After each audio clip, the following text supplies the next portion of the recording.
I want to talk for a few moments about how to avoid making word fallacies, especially in preaching and in interpretation of the Bible. It might be helpful to step back for a second and ask, well, how is it that words take on meaning at all in the first place? Some people think of words as if the dictionary tells me some meaning that this word had from time immemorial, and that this meaning it never changes. It's almost like some committee sat down one day and they decided what the word would mean, and they passed a law, and from now on that's just what the word means. Or even worse, we think that the dictionary somehow tells us what God thinks this word means. But of course, we're not talking about absolute truth here. We're not talking about something philosophical in the sense of the thoughts that are in God's mind. We're talking about how the words coming out of my mouth right now in English come to take on meaning to me, and how they come on to take on meaning to you. And what we find is that basically meaning is a matter of how words are used in particular situations and contexts. So as I'm giving this video, I am speaking from the context of someone who has a PhD in New Testament, and so I'm dealing with biblical words all the time. I'm a teacher also, so I'm used to trying to teach these sort of ideas about how to interpret the Bible. I don't know who you are. I don't know who's listening to this video. You may be someone who has no interest in the Bible whatsoever. This may be a completely different experience for you in your context and situation. You may completely misunderstand what I'm trying to say. Frankly, there may be a lot of Christians who would completely misunderstand what I'm trying to say, because their particular context of understanding how the Bible functions is different from mine. And so meaning is ultimately a matter of how words are used in particular situations and contexts. And as those contexts change, inevitably the meaning that people understand in words changes. And so for communication to take place, we have to join our context to each other, so that you understand the context that I'm coming from, and if you speak back to me, I understand the context that you're coming from. Now, words usually have a range of meanings. If you open up the dictionary in any language at random, you're going to find words that have a 1, a 2, a 3, a 4. This is a popularity contest. The number 1 meaning this word has, the number 2 meaning this word has. It's not precise, but basically words usually have a range of meanings that are different and distinct from each other. The meanings of words can change over time. New meanings are constantly being added to the dictionary for the same words, and old meanings are constantly being taken out. Eventually they put archaic, and then it just disappears altogether from the dictionary. So the meanings of a word are not static in time. And lastly, words often have more than one unrelated meaning. The meanings in a dictionary don't actually have to connect to each other. And if they vary enough, a lot of times you'll find the same word with 2 completely different entries into the dictionary. Now, it may very well have been that these were originally the same word, but over time their meaning became so completely different from each other that they became 2 separate entries. Most of the mistakes that preachers and others interpreters make with the words of the Bible usually have something to do with a misunderstanding of one of these fundamental principles about how meaning works. Now, I'm not talking about connotations. A word might have countless connotations that the dictionary couldn't possibly ever hope to capture. You'd need an infinite amount of dictionaries to capture the kind of connotations a word can have in different situations. The very same word can take on a tone in a particular context that it doesn't have in another context. I won't say the word, but there is a word that refers to a particular kind of person of color that a person of that color can say, but a person who's not of that color cannot say. And even though it's the same word, the emotive dimensions and connotations of the context are vastly different depending on who is saying it. Similarly, a word can be used in countless metaphorical and figurative ways. Let's say that there was a mountain out behind my house that my family called it the nose. And so we were constantly talking about climbing the nose. Let's go climb the nose. But you wouldn't put that in the dictionary. It's a metaphor. We can create metaphors as individuals every day, as often as we want to. We can create figurative uses of words.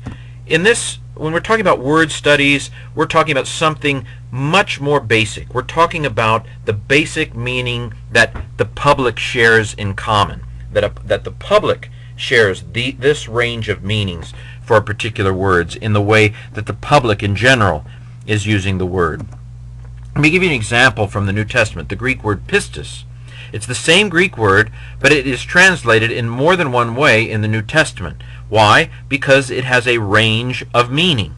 It can mean something like trust or confidence. It can mean something like a belief, which is more cognitive. It can mean faithfulness in terms of the way I live.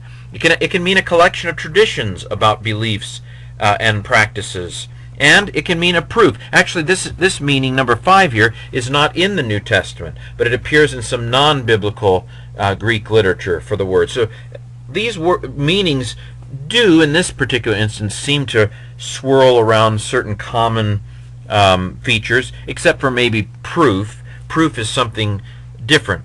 We shouldn't expect that the meanings, though, have to be related to one another. Basically, language follows its own course, and words come to mean different things as people use them and meanings catch on. It's really rather chaotic in terms of how it all proceeds in a language. And there ain't nothing our English and grammar teachers can do about it, because we're the ones that tell the dictionary what these words mean by the way that we're using it. So here's an example of several different meanings that the word faith, pistis, can have in Greek. Now, here's some more ground rules. A word usually only has one of its possible meanings on any particular occasion. Now, what that word comes to mean in its full-blown the idea of the sentence or paragraph you're reading, that may be manifold and rich and deep, but in terms of what that specific word means, what the word means, the passage may mean all kinds of things, but what the specific word means is usually very limited. In fact, ideally, we would be able to substitute a synonym, one other word in place of it, and that would be adequate. Let me give a slight tangent here. I had a student once who was very intrigued by a verse in a book of the New Testament called Hebrews chapter 6. It said, "It is impossible for God to lie." And they wanted to do a word study on the word impossible because the idea of God not being able to do something seemed incredibly intriguing to them. And of course it is intriguing. It's an intriguing statement that it is impossible for God to lie. But what is the meaning of the word impossible? I told him this was a bad word study because the word impossible means not possible. That's it. That's what the word impossible means. The idea of something being possible for God, that's a theological question. That's a philosophical question. That's a great question. But in terms of what the word impossible means, it's not what we're after. The word impossible means not possible. So a word usually only has one of its possible meanings on any particular occasion. Now, occasionally there are double entendres, where you're trying to play on more than one meaning that the word can have. That does take place. But the human mind really can't at any one time hold more than two. Now you can start spinning them off. You can do a third and then a fourth and then a fifth and then a sixth. I mean, sure, you can do that. But in terms of the use of a word in any one sentence in speech, it's usually going to be one meaning and maybe at the most two. Now when you're dealing with a New Testament text or an Old Testament text, sure, where an author had time to write it and maybe go back to it the next day, then maybe there could be more meaning. By the way, I know some of you may be thinking about, well, what was God thinking with that verse? And that's of course a very interesting question. The problem is that what we have is what the human language put on the paper. We have what a human author put on the paper. We can determine the most likely meaning of what a human author thought that text meant. Both the author and the audience of a biblical text, we can ask what in that context, in the context of the first century or in the ancient Old Testament, in that context, historical context, and the train of thought, we can ask what is most likely for the human thought. But when you begin to ask, well, what was God thinking about that text? You're talking about something that goes beyond what is actually written in the text, something that goes beyond the context. I can know with some certainty what the most likely contextual meaning. But if you want to tell me what God was thinking, then I hope you have the Holy Spirit inspiring you, or you have faith in the church or something else, because this is actually an attempt to smuggle in what you think when you don't like what the text actually says, or when you want the text to say more than the text actually says. We can know with some certainty the most likely historical and contextual meaning of a text. You may know because God's inspiring you what God's thinking.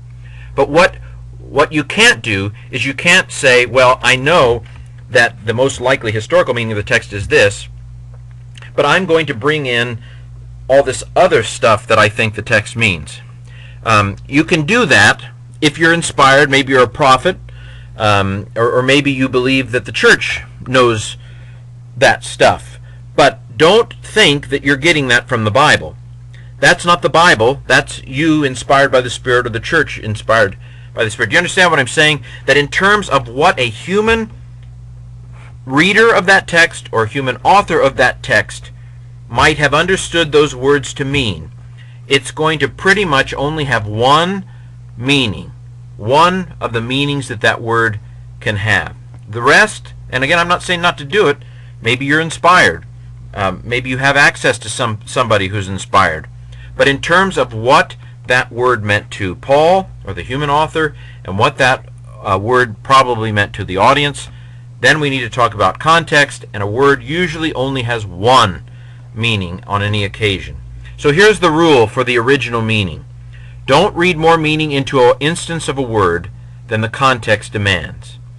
I'm not saying you can't go there in terms of theology or in terms of truth, but know that you're going beyond the text then. You have left the text and gone into a different place when you begin to see more meaning in a verse than the context actually requires of it. Okay, so here's faith in some different specific verses. If you have faith as small as a mustard seed, you can say to this mountain, move from here, and it will move. Their faith means something like confidence or trust. Faith without works is dead. This is from James 2, and it means something like a belief, head belief, without works to show it, is dead. This is the famous passage where James says that that you believe, you have faith that there's one God. It's the same Greek root. You have faith that there's one God. That's great. The demons also have that much faith, and they're pretty scared. So belief without works is dead. Here's one in Romans 3. Will their faithlessness nullify the faith of God? This used to puzzle me in the King James. How can God have faith? But most modern translations rightfully translate it the faithfulness of God, which is one of the possible meanings of this word. And then lastly, I felt I had to write and urge you to contend for the faith once entrusted to the saints. This seems to mean something like the traditions about beliefs and practices as a whole. It's a kind of a whole bunch of stuff rolled up into one. So you can see how the word faith in each of these biblical verses has a different meaning. It has one meaning, one of the possible meanings, and it's a different one in each case, distinct meanings.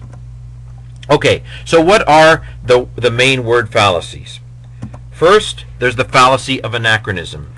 Remember how I said that words change their meanings over time? Well, it would therefore be wrong for us to read into the Bible a meaning a word has had later into earlier, or to take, for that matter, an English word and try to read it back. So when Acts 1:8 says you will receive power when the Holy Spirit comes on you, and it says you will receive dunamis, you know, maybe you can make an illustration out of dynamite being similar to dunamis. That's fine. The Spirit is like dynamite in us that gives us power. That's a great illustration. Just know that Acts wasn't thinking that. That was not what the original author. Dynamite was not yet invented. Similarly, the word martyr, as someone who dies for the faith, the Greek word martyr, which is used in Acts 1:8, and you will be my witnesses in Jerusalem and Judea, Samaria. You will be my martyress. That's not saying you're all going to die for me, because the word martyr at that time simply meant witness. It had not come to mean a martyr yet. And so you can't read a later meaning into an earlier account, at least not if you want to know what it meant originally. Same way with Lucifer in Isaiah 14. How are you fallen from heaven, O Lucifer, son of the morning? The word Lucifer at that time did not mean the devil. It meant the morning star, the planet Venus, basically. And so in terms of what the original meaning of Isaiah 14 was, you can't read it as the fall of Satan, especially since it says it's about the king of Babylon, who is a human king at the time. Now, again, that may be a kind of a later spiritual meaning that someone saw. It's just not what it meant originally. Overload fallacy. This is where you take a whole bunch of different meanings for the word and shove it into one instance of the word. This violates the rule that says don't see more meaning in a word than is necessary to understand it. And so there is a tendency, like it is impossible for God to lie. Maybe someone would want to take impossibility and shove all kinds of truths from Scripture elsewhere about God and impossibility and shove it all into that verse. But that's not the verse. The word impossible simply means not possible. There's the whole Kittle's Theological Dictionary and Thayer's dictionary that's in Blue Letter Bible. These older dictionaries had a tendency to see all kinds of deep theological truths in words. Shalom, even, people talk about the shalom. And I'm not saying that what they're saying is wrong. I'm not telling you to stop that stuff. I'm just saying that when people said shalom, they were saying peace, and probably most of the time they weren't thinking anything more than, hi, how are you? We tend to see great theological truths in words when the words are just words. They're words like I'm talking right now, leaping from my subconscious. And there's a tendency for people to overload them with all the different meanings that words have here, there, and everywhere. When, in fact, that's fine. But just know that you're doing theology. You're not actually interpreting the biblical text at that point. You've left the original meaning historical building. You're overloading the word with all kinds of neat stuff, and I'm not saying not to do the neat stuff. I'm just saying don't mistake all that neat theology you're doing for a meaning of a word in a specific text. Here's another one that's very common, the etymological fallacy. This is where we think that the history of a word somehow has something to do with what it means now. But right now when I'm using words, they're leaping from my subconscious. I am not thinking about where the word subconscious came from. Sub meaning under, and conscious meaning thinking. Thinking under the surface of my conscious mind. Okay, that's a great illustration, but I did not think anything like that. And when we begin to, and of course sometimes it's wrong. When I'm standing under something, I'm not standing under the concept. Greek words were in place long before the New Testament came about. Yes, it's possible that there are some invented words in which the putting together of them would be very significant. However, probably these words were just being used for hundreds and hundreds of years, and nobody sat to think about what the prefix meant. The most famous one is ecclesia. Yes, at some point probably before any of the Greek texts we now have, the word ek was put on to kaleo to mean to call out. But I guarantee you that none of the New Testament authors, when they used the word ecclesia, which we think of as being church, thought about how the church is the group of those who are called out of the world or anything like that. That's the etymological fallacy. That's assuming that the history of a word somehow has some substantial relationship to how a word is being used now in the present. And the proof that this is not what they're thinking is in Acts 19, where there's a mob. Remember the mob shouting, "Great is Artemis of the Ephesians." And the clerk says, "We're going to get in big trouble with the Romans if you don't leave." And he dismisses the ecclesia. So here's an example of the kind of thing that we do from the pulpit. He dismissed those who were called out to scream against Paul. No, nothing like that. It was an assembly, a group that had gathered. It's just a word. It makes a good illustration. Go ahead, make the illustration. Isn't it interesting that the word for church comes from two Greek words that means called out ones? That's a great principle. The Paraclete, the Holy Spirit, is the one the Parakletos, the one called alongside of us. Those are great truths. Go ahead and use it. But don't think for 1 second that that was the original meaning of any of those verses. It simply wasn't. They were simply writing down language and using it. The word ecclesia had been put together for hundreds and hundreds of years before the New Testament, and it simply meant an assembly of people. The lexical fallacy. This is the idea that everywhere you see some variation on a word or some different meaning of a word, there's some root meaning that's being played out. May or may not be. Just because the word for baptize, baptizo, comes from a root word that meant bapto, to dip, doesn't mean that everywhere the word baptizo is used, it's talking about full immersion of something. Best example of this is Mark 7, where it talks about the traditions of the Pharisees as they wash, baptizo, cups. It would be completely inappropriate to draw some conclusion about the way that Pharisees, they made sure that the cups went completely under the water when they were washing them. Fiddlesticks! It's a word, and it had come to mean wash. In fact, the Didache uses the word of how to do different ways of baptizing that clearly don't include immersion in a time of emergency. Or in a time where there's not the kind of water present that would need to do immersion. So clearly the word had left the building. It had not.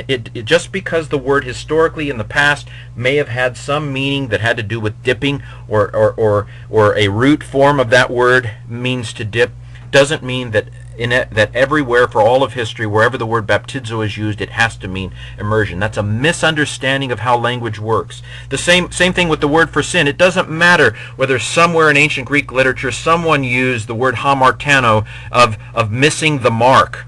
That nobody thought archery when they talked about wronging another person. I mean, somebody may have, but it was not at all material to the meaning of that word. Words take on a life of their own, and what they mean right now depends on how the words are being used right now, not how they were used 300 years ago in Aeschylus or something. Okay, the one meaning fallacy. Here's another one. I heard of a translation once that said that it wasn't going to be like other translation. It was going to always translate the same Greek word with the same English word. Well, I can tell you right now, don't buy it. It'd be a horrible translation, because words don't generally have just one meaning. Lastly, a concept is not limited to a word.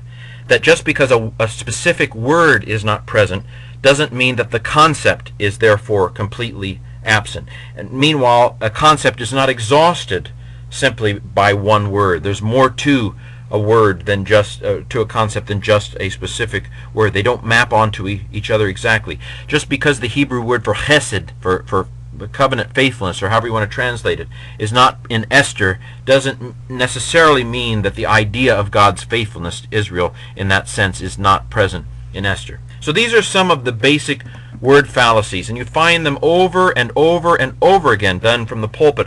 We treat Greek and Hebrew words from the pulpit as if it's some divine Ouija board, that we can make these words mean all kinds of magical things, and look, I have secret knowledge that I can impress you with.